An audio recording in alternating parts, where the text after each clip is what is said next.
Bismillahirrahmanirrahim. Assalamualaikum warahmatullahi wabarakatuh. Salam, Om Swastiastu, Namo Buddhaya, Salam Kebajikan. Selamat malam, saya Gali Ramadan dengan NIM D1A021145 kelas Hukum Internasional dengan dosen pengampu Aditya Nini Rizky Apriliana SH.MH.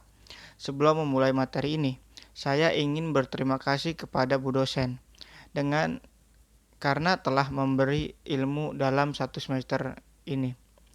Di sini, saya akan sedikit menjabarkan bagaimana sih cara suatu negara untuk memperoleh wilayah.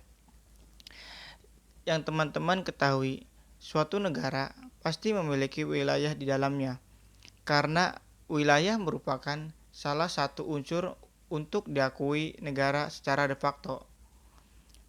Jika tidak ada wilayah, maka suatu negara tidak diakui. Tapi tahu tidak teman-teman, bagaimana negara tersebut mendapatkan wilayah-wilayah tersebut? Ada 5 caranya. Yang pertama, akresi. Yang kedua, cesi. Yang ketiga, okupasi. Yang keempat, preskripsi. Yang kelima, aneksasi. Yang keenam, referendum. Apa itu akresi? Yaitu proses penambahan wilayah secara alami, seperti pembentukan delta di muara sungai, letusan gunung berapi yang mengakibatkan terbentuknya dataran baru, ataupun keringnya perairan yang membuat dataran baru. Contoh akresi yaitu delta di muara sungai Mahakam di Kalimantan Timur. Kedua, cesi. Cesi merupakan cara penyerahan wilayah secara damai yang biasa dilakukan melalui suatu perjanjian atau perdamaian yang akan mengakhiri peperangan.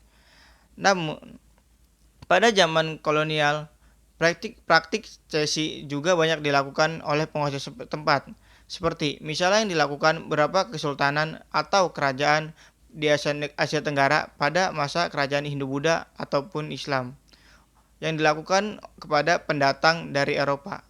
Contoh cesi adalah jual beli tanah Alaska antara Rusia dengan Amerika Serikat.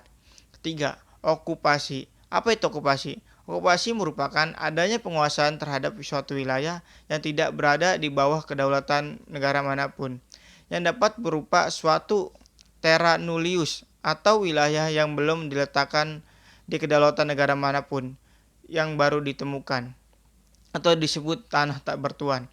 Contoh kasus Pulau Miangas di Indonesia itu merupakan contoh okupasi yang sebelumnya menjadi pulau terluar dari Indonesia yang menjadi sengketa antara Indonesia dengan Filipina. Keempat, preskripsi. Preskripsi adalah pelaksanaan kedaulatan oleh suatu negara secara de facto dan damai untuk kurun waktu tertentu, bukan terhadap tanah tak bertuan atau terra nullius, melainkan terhadap wilayah yang sebenarnya berada di bawah kedaulatan suatu negara, namun tidak ada keberatan di dalamnya.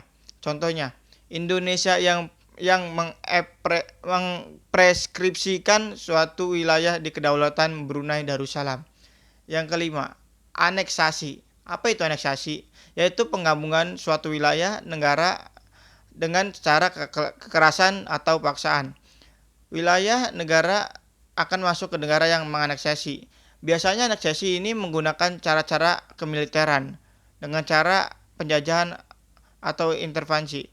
Contohnya seperti Israel yang menganeksasi dataran tinggi Golan tahun 1981. Yang terakhir, referendum. Apa itu referendum? Penentuan melalui pendapat rakyat. Referendum ini dilakukan untuk berbagai macam tujuan, tidak hanya untuk melakukan perubahan suatu wilayah.